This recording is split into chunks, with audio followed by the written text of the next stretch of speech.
Sir ₹5 sir అన్నం పెట్టడంపై మీకు ఎలా అనిపిస్తుంది? సార్ ఈరోజు ₹5 అయితే ఏమి రావట్లేదు, ఒక టీ కాదు ఏమి రావట్లేదు. అలాంటి పరిస్థితుల్లో పొద్దున్న టిఫిన్ కడుపు నిండా పెడుతున్నారు, మధ్యాహ్నం భోజనం కడుపు నిండా పెడుతున్నారు, రాత్రి కూడా కడుపు నిండా పెడుతున్నారు, అప్పుడప్పుడే స్పెషల్ పెడుతున్నారు సార్.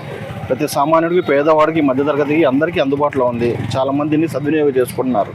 ఈ పథకం బాగానే ఉంది సార్. అంటే గత గవర్నమెంట్లో ఈ అన్న క్యాంటీన్ తీసేశారు కదా సార్, ఇప్పుడు మళ్ళీ అన్న క్యాంటీన్ పెట్టడంపై మీకు ఎలా? అన్న క్యాంటీన్ పెట్టడం వల్ల మంచిది సార్. దీనివల్ల ఏంటంటే సామాన్యుడు 3 పూట్ల భోజనం తినే అవకాశం ఉండదు. డబ్బులు లేని వాడు, మరి రోజువారీ కూలీలు, కార్మికులు, మరి డబ్బులు లేని వాళ్ళు కడుపు నిండా అన్నం తినడానికి అనుకూలంగా ఉంటుంది సార్. అంటే ఇప్పుడు బయట భోజనం చేయాలంటే ఎంత అవుతుంది?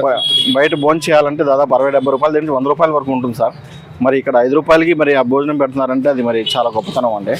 దీనివల్ల అందరూ సామాన్యులు, పేదవాళ్ళు అందరూ దీన్ని సద్వినియోగం చేసుకుంటున్నారు, అందరూ కడుపు నిండా భోజనం చేస్తున్నారు సార్. ₹5 భోజనం పెట్టడంపై మీకు ఎలా అనిపిస్తుంది? బాగా మేము కష్టపడి పని చేసేవాళ్ళం అండి, కూలి పని చేసేవాళ్ళం. ₹5 ఏమొస్తుందండి? దేవుళ్ళగా మా ఆదుకున్నాడు. అన్న టైంకి భోజనం పెడుతున్నారు, 3 పూటలు పెడుతున్నారు, టిఫిన్ పెడుతున్నారు, భోజనం పెడుతున్నారు, 3 పూటలు పెడుతున్నారు. హ్యాపీగా ఉందండి. అంటే ఇప్పుడు బయట భోజనం చేయాలంటే ఎంత అవుతుంది? ₹150 అవుతుందండి. ₹100, ₹150. లేబర్లు ఎక్కడ నుంచి తేగలవండి? కూలి పని కష్టపడి పని చేస్తున్న వాళ్ళని మీరు అర్థం చేసుకోండి. అదే ₹5 టైం భోజనానికి దేవుళ్ళ మా ఆదుకుంటున్నారు. అన్నయ్య క్యాంటీన్ చంద్రబాబు నాయుడు చాలా ధన్యవాదాలు. అంటే గతంలో అన్న క్యాంటీన్లు తీసేశారు గత గవర్నమెంట్, మళ్ళీ ఇప్పుడు అన్న క్యాంటీన్లు పెట్టడంపై మీకు ఎలా అనిపిస్తుంది? చాలా సంతోషం అనిపించిందండి. కడుపు నిండా ఆనందం అంటున్నాం. దేవుడి దయ వల్ల, చంద్రబాబు నాయుడు దయ వల్ల కడుపు నిండా ఆనందం అంటున్నాం. మళ్ళీ ఆయన రావాలి మాకు. అదండి అన్న కానీ అంతా బాగుందండి. కూరలు కానీ, గీరలు కానీ అన్నీ బాగుంది. సాంబార్ కానీ, పప్పు కానీ అన్ని ఐటమ్స్ బాగున్నాయి సార్. కూటమి పరిపాలన వచ్చిన తర్వాత చంద్రబాబు బాగానే ఉందండి. అంటే వచ్చి సంవత్సరం అవుతుంది కదా సార్. ఈ సంవత్సరంలోని కంపెనీలు తీసుకొని వచ్చారు. తల్లికి వందనం అనేది 12వ తారీఖున విడుదల చేశారు. అభివృద్ధి ఇప్పుడు అమరావతి చేస్తున్నారు. ఎట్లా ఉంది ఇవన్నీ చూస్తారు? రిజల్ట్ అయితే బాగానే ఉంది. గతంలో కన్నా ఇప్పుడు ఎట్లా ఉంది? గతంలో గురించి అని కాదు కానీ బాగానే ఉన్నది. నమ్మకం ఉందా ఇంకా డెవలప్మెంట్ చేస్తారు? నమ్మకం ఉంది. ఏ విధమైన నమ్మకం ఉంది? సీనియర్ కనుక నమ్మకం ఉంది. సార్ ఇప్పుడు లోకేష్ గారు ఐటీ మినిస్టర్గా ఉన్నారు. అతని పనితీరు ఎట్లా ఉన్నారు? పనితీరు అంటే అది ఎడ్యుకేషన్ మినిస్టర్ కదా, పర్వాలేదు బాగానే ఉంది. గతంలోని చూస్తే ఇప్పుడు ఏమైనా మార్పు ఏమైనా కనబడ్డది అంటారు? అవన్నీ చెప్పలేమండి. అవన్నీ టోటల్గా ఎట్లా ఉంది సార్ ఈ పరిస్థితి? బాగానే ఉంది. రోడ్స్ ఎట్లా ఉన్నాయి? రోడ్లు అవి బాగానే ఉన్నాయి. సార్ ఇప్పుడు అన్నా క్యాంటీన్ పెట్టారు, ₹5కే భోజనం పెడుతున్నారు. దీని మీద మీ అభిప్రాయం? మంచి పథకం అది. మంచి పథకం అన్న క్యాంటీన్. ఏ విధంగా అందరికి పేదవాడికి కడుపు నిలుతుంది. గతంలో ఎట్లా ఉండేది సార్? అది లేదు కదండి. ఎట్లా ఉండేది? అప్పుడు ఎట్లా ఉంది, ఇప్పుడు ఎట్లా ఉంది? ఇప్పుడే బాగుంది సార్. ఇప్పుడు మద్యం విషయానికి వస్తే గతంలో మద్యం ఎట్లా ఉండేది, ఇప్పుడు ఎట్లా ఉంది? మధ్య నేను తాగనండి. మీరు వింటారు కదా? లేదు తాగను, అది చెప్పను కూడా. ఎట్లా ఉంటుంది అయితే చంద్రబాబు పరిపాలన ఎట్లా ఉండబోతున్నారు? బాగానే ఉంది. అన్నం క్యాంటీన్ ₹5కి అన్నం పెట్టడంపై మీకు ఎలా అనిపిస్తుంది? చాలా సంతోషంగా ఉంది. నాకు భార్య చనిపోయింది, ఇంట్లో వంట చేసుకోకపోతే 3 పూటలు వెళ్ళి నేను పొద్దున టిఫిను, మధ్యాహ్నం నాకు సౌకర్యంగా ఉంది. ఆదివారం మటుకు సెలవు, ఏదో రకంగా తింటాం ఆదివారం. అంటే ఇప్పుడు ₹5కి అన్నం పెట్టడం అంటే మీరు బయట భోజనం చేయాలంటే ఎంత అవుతుంది? అసలు ఎక్కడికి 40-50 అవుతుంది సుమారు. అందుకనే మిల్స్ కూడా బాగానే ఉన్నాయి. ఎప్పుడు వేడిగానే ఉంటున్నాయి, ఇంట్లో వంటలాగానే. చాలా బాగుంది. చంద్రబాబు నాయుడుది చేతులకి దండం పెట్టాలి. అన్నం క్యాంటీన్ ₹5కి అన్నం పెట్టడంపై మీకు ఎలా అనిపిస్తుంది? ₹5కి అసలు మనకి టీ కూడా దొరకట్లేదు. వాస్తవంగా చెప్పుకోవాలంటే విజయవాడ మార్కెట్ మొత్తం మీద ₹5కి టీ కూడా ఇవ్వరు. ₹10 సింగిల్ టీ తాగాలంటే. ఒక సగటు మనిషి కష్టపడి భోజనం చేయాలనుకున్న ₹60 కూడా భోజనం దొరకని పరిస్థితుల్లో మార్కెట్ ఉంది Vijayawada market. ₹130 single meals. So అన్నా క్యాంటీన్ అనేది లాస్ట్ గవర్నమెంట్లో క్లోజ్ చేశారు. చంద్రబాబు నాయుడు గారు కానివ్వండి, నారా లోకేష్ గారు కానివ్వండి, వాళ్ళు పేదవాళ్ళ పట్ల కాస్త కనికరం ఉంది కాబట్టి వాళ్ళు అన్నా క్యాంటీన్ మళ్ళీ ఓపెన్ చేశారు. చాలామంది దీనివల్ల న్యాయమే జరుగుతుంది చెప్పాలంటే. వాస్తవంగా పని చేసుకునే వాళ్ళు కానివ్వండి, ఇప్పుడు లేకపోతే మేము ఎంప్లాయీస్ యాక్చువల్గా మాకైనా సరే ఎప్పుడైనా మేము సమ్టైమ్స్ కుదరదు మాకు ఒక్కసారి తెచ్చుకోవడం క్యారేజ్ అనేది. కాకపోయినా మాకు ఇట్లాంటి టైంలో కూడా మాకు ఇదే మాకు కాస్త బేస్ అవుతుంది నిజం చెప్పాలంటే. ఏం పెట్టినా పెట్టకపోయినా రుచిగానే ఉంటుంది నిజం చెప్పాలంటే. మేము చాలాసార్లు ట్రై చేసాము, బాగుంటుంది విషయం చెప్పాలి. అన్న రోడ్లు చాలా బాగున్నాయి అన్న. గతం మీద ఇప్పుడు ఇంకా చాలా బాగున్నాయి రోడ్లు. నేను కాకినాడ ఇలాగా అన్నీ తిరుగుతూ ఉంటాను, బండి మీద వెళ్తాను, హైవేలో వెళ్తాను. చాలా బాగున్నాయి అన్న రోడ్లు అయితే. గతం కంటే ఇప్పుడు ఇంకా బాగున్నాయి. ఏం బాగాలేదు, అంత కొంతలు ఉందని వైసీపీ అంటున్నారు. ఇంకా ఏం లేదన్నా, అంతా ఇది ఏం కదన్నా. ఇప్పుడు రోడ్లు చాలా బాగున్నాయి. కొంత నచ్చని వాళ్ళు అంటూ ఉంటారన్న, దానికోసం ఏం మాట్లాడద్దు. గతం ముందు అయితే ఇప్పుడైతే రోడ్లు చాలా బాగున్నాయి అన్న. నేను అంతమంది కాకినాడ ఇంచుమించు 10 సార్లు 5 సార్లు వెళ్ళాను. ఇప్పుడైతే రోడ్లు చాలా బాగున్నాయి అన్న. మరి అంటే ఇప్పుడు ఈ గవర్నమెంట్ వచ్చిన తర్వాత ఏం పట్టించుకోవట్లేదు, అసలు ఏమి అది ఇదేనని మాట్లాడుతున్నారు కొంచెంమంది. దాని మీద మీరేమంటారు?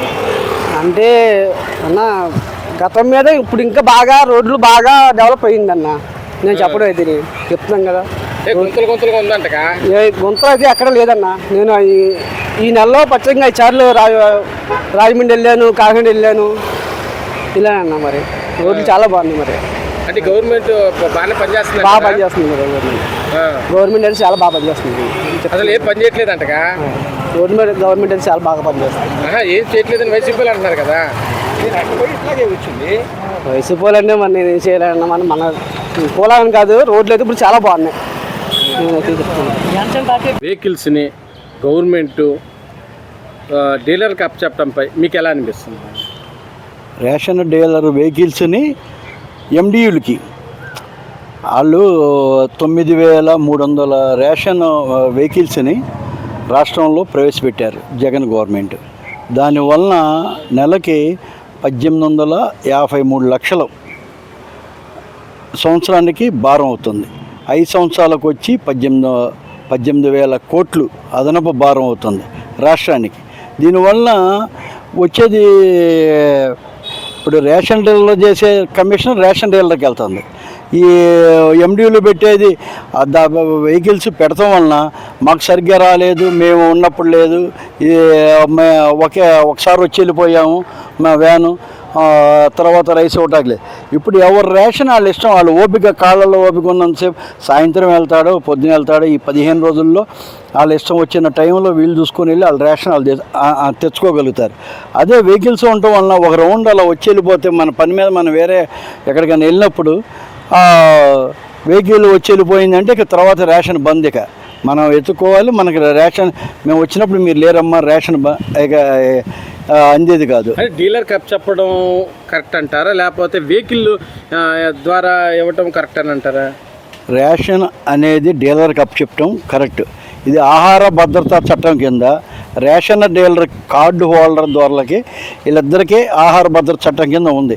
ఈ ఎండియు వ్యవస్థ అనేది మధ్యలో వచ్చింది. దీన్ని జగన్ ప్రవేశపెట్టాడు. ఈ ఎండియు వ్యవస్థ వలన అనేది లేదు, వాళ్ళ హక్కులు రేషన్ డీలర్ వాళ్ళ హక్కును వాళ్ళు సాధించుకున్నారు. అంటే ఇప్పుడు జగన్ వైసీపీ వాళ్ళు అంటున్నారు ఇది చాలామంది రోడ్ల మీద పడతారు, ఇలాంటి తీసుకొచ్చారు, కావాలని గవర్నమెంట్ ఇలా చేస్తుంది, అది ఇదని మాట్లాడుతున్నారు. ఏంటి రోడ్డు మీద పడతావు ఏంటి? ఎన్ని సంవత్సరాలు నిండా వచ్చి 3 శుక్రవారాలు లేదు, ఈ 4 సంవత్సరాలకే రోడ్డును పడిపోతారా?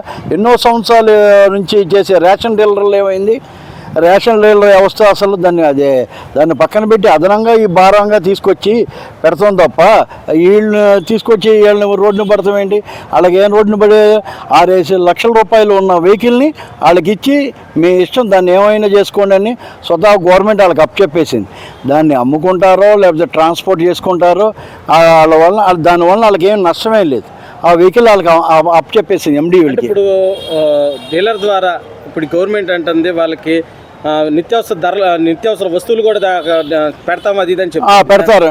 నిత్యావసర వస్తువులు పెడతారని మొన్న మినిస్టర్ నాదెండ్ల మనోహర్ గారు చెప్పారు. 1-2 నెలల్లో కూడా అన్నీ మాల్లాగా అన్నీ పెడతారని ఆయన తెలియజేశారు. కాకపోతే టైం 1-2 నెలల్లో కూడా అన్నీ అందుబాటులో సరసమైన ధరలకి రేషన్ డీలర్లకి అప్పచెప్తామని చెప్పారు. నిజం 1 నెల నిదానంగా ఇంప్రూవ్ చేసి డీలర్కి ఇవ్వడం కరెక్ట్ అంటారా, వెహికల్స్ రావడం కరెక్ట్? డీలర్కి ఇవ్వడం 100% కరెక్ట్ అని ప్రజాభిప్రాయం. మేము కూడా డీలర్లకు రావడం అని మేము హర్షం వ్యక్తం చేస్తున్నాం. దీనికి మా సీఎం చంద్రబాబు నాయుడు గారు, డిప్యూటీ సీఎం పవన్ కళ్యాణ్ గారు, మినిస్టర్ నాదెండ్ల మనోహర్ గారు ఇలా ప్రజల ఆలోచన బట్టి వీళ్ళు నిర్ణయం తీసుకొని దీన్ని ఇలా చేస్తాం వలన నేను వాళ్ళందరికీ అభినందనలు కూడా చెప్తున్నాను, హర్షం వ్యక్తం చేస్తున్నాను. అంతా బ్రహ్మాండం.